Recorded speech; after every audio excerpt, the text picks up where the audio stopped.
Hello, everyone. Welcome back to Bertina's Spiritual Sanctuary. This is a place where we explore all things mystical, spiritual, and transformative. I'm your host, Bertina, and today's episode is all about the spiritual symbols, their meanings, and their uses.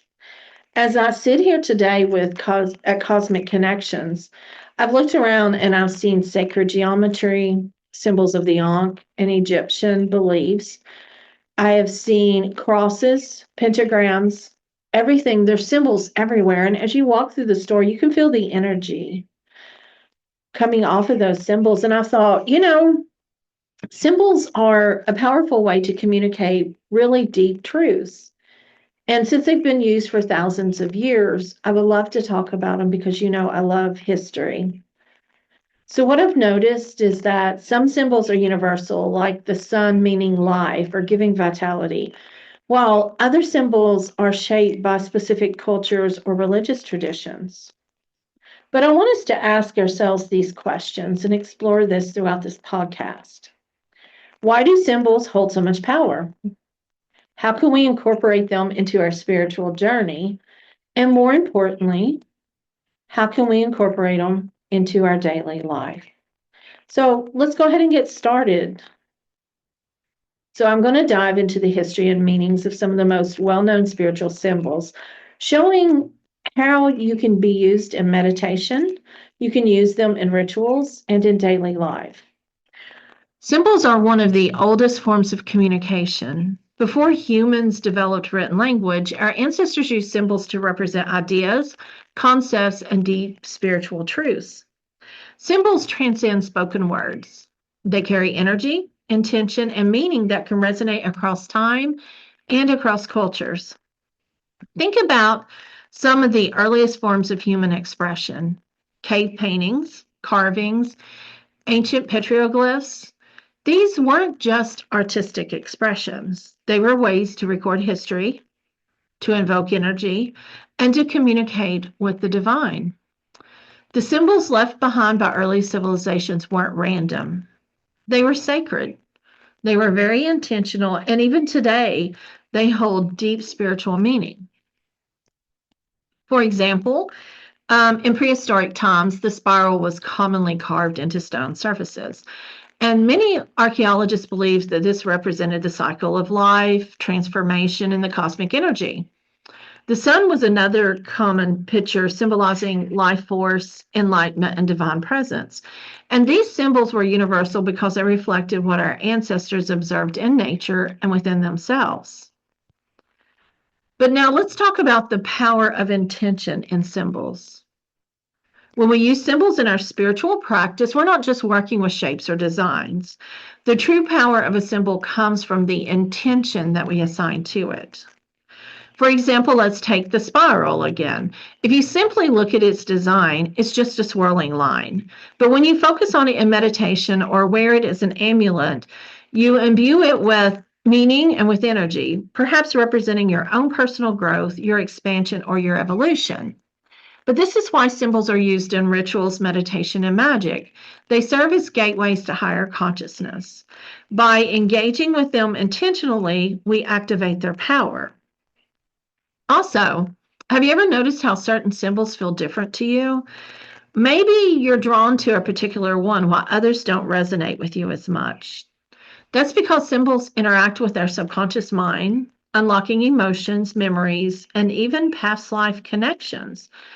That's why many spiritual traditions use sigils, which are personal symbols that are infused with intentions. When you create a sigil, you're embedding your desires into a symbol, making it a physical representation of your spiritual will. Now, where did all of this come from? Well, like many things that we talk about in metaphysics, it goes back to Carl Jung, one of the most influential psychologists of the 20th century. Jung believed that symbols weren't just created randomly, but that they show from what he calls the collective consciousness, the collective unconsciousness. Sorry about that. The collective unconsciousness is the idea that all human beings share a deep reservoir of knowledge, memories, and archetypes that have existed throughout time. That is why certain symbols appear in different cultures, even when those cultures have no contact with each other. For example, the circles always symbolized unity, wholeness, and eternity, from the sacred mandalas of Buddhism to the sun disk in Egyptian art. The tree also represents life, wisdom, and the connection between earth and spirit, found in Norse mythologies, tree of life, and then also the tree of life in Kabbalah and the Bodhi tree in Buddhism. The serpent appears as a dual symbol, both as a symbol of wisdom, like in Kundalini energy and yoga, and danger in the biblical stories of the serpent in the Garden of Eden. These symbols seem to exist beyond just human culture, but they tap into something ancient, something almost primal in our psyche. But why are we drawn to certain symbols? Think about the symbols that resonate with you. Why do you feel drawn to a particular one? It can be that your subconscious mind recognizes its meaning, or maybe it holds a deeper spiritual message for you. For example, if you are drawn to the Eye of Horus, maybe you're seeking protection or wisdom. If you love the lotus flower, perhaps you're going through a personal transformation or a spiritual awakening. This is why symbols can be powerful tools for self-discovery. They reveal aspects of our spiritual path that we may not even be aware of. Now let's look about how you can bring these symbols into your spiritual practice. As we continue exploring the different spiritual symbols, I encourage you to stay open to your intuition. If a symbol sparks something in you, take note of it. I love snakes. I love the serpent, and it has to do with the divine feminine. I do not like sacred geometry symbols. That has so much to do with the divine masculine for me. It is something that in my daily life, my other job, I am so much in the masculine that when I work in my spiritual practice, I want to be in the feminine. You want to ask yourself if one of the symbols make you feel like a deep sense of peace or energy. Consider incorporating that into your practice. And if you've never worked with symbols before, start paying attention to those that you see each day on jewelry and on artwork, even in your dreams, because ultimately symbols are more than just images. They are keys to higher consciousness, portals to spiritual wisdom, and reminders of the divine forces that guide us. So, what symbols speak to you? I would love for you to take a moment and think about that. And if you have a chance, go to any of my social media, Bertina11 on Instagram, TikTok, Facebook, or email me or make a comment below in this podcast about what symbols speak to you and why. We're going to look at a few of those symbols. These are the more common ones that most people recognize. The first one, of course, is the Ankh, which is the Egyptian symbol of life. It represents eternal life and divine power, and it was used in ancient Egypt as a symbol of protection and immortality. It's often seen in the hands of gods in Egyptian art, but if you would like to use it in your daily practice, you can wear an Ankh pendant for protection or to connect with ancient wisdom. The pentacle, which is a five-pointed star within a circle, represents the four elements: earth, air, fire, water, plus spirit. And it's a symbol of protection and balance. It's used in Wicca and paganism as a symbol for bringing things together, bringing all the aspects together, which is balance. Many people will see that and think it is something bad, any of the stars, but pentagrams, pentacles, stars have been used in all religions. And when you start studying, you'll be surprised seeing them on certain churches or other ones. If you would like to use this in your practice, you would place a pentacle on your altar for protection and to help balance your energy. The flower of life is one of the sacred geometric patterns of overlapping circles that symbolize creation and the interconnectedness of life. It's found in ancient spiritual texts and temples, and it is something that usually looks very soft and light. In practice, you can meditate on the flower of life to deepen your connection to the universe. You will see the flower of life drawn on several journals and a lot of other text as well. The Om symbol is considered the sound of the universe. It's a sacred symbol in Hinduism and Buddhism, and it represents universal energy and consciousness. The Om symbol is used in meditation to align with higher vibrations. I learned in my yoga class that Om is considered the sound that was created or made or spoke when the earth was created. It created the entire universe, actually. If you would like to use it in your practice, you can chant Om during meditation to help center your energy. The yin yang symbol, it means balance and harmony.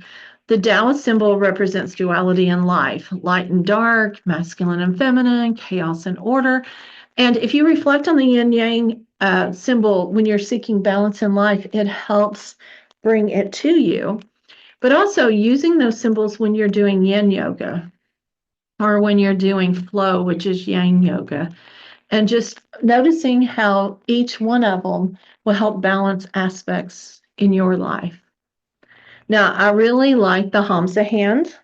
I know many people go, oh, it's a protection against evil, which it is, but it was used to ward off a lot of negative energy, but also to invite in blessings.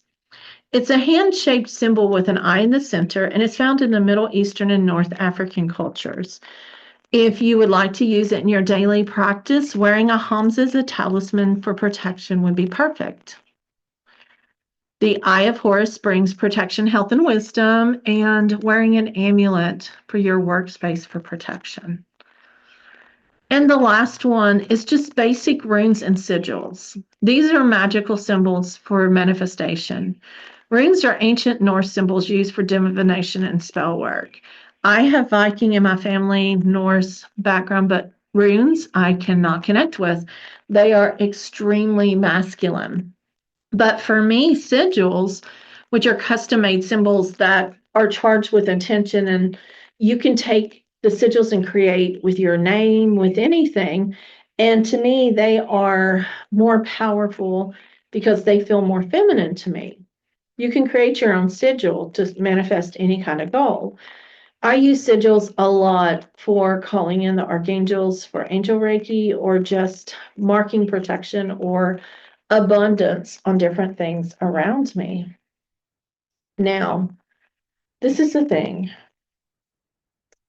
If you're looking for using spiritual symbols in daily life, I'm going to show you a little practice. I'm going to share with you a little practice. I'm going to go back to meditation and visualization. That is the basis for me. It and Reiki, the energy work from there. So in meditation and visualization, focus on a symbol during those activities to activate its energy. You can start with the lotus flower to deepen spiritual awareness. You can use sigils for Reiki practices. If you are doing altar work, you can place symbols on your altar to represent different intentions. One of the ones I absolutely love is the triple moon symbol, or the goddess symbol, for divine feminine energy. Jewelry and tattoos are good. A lot of people wear a lot of jewelry, and it seems like the energy would be mixing.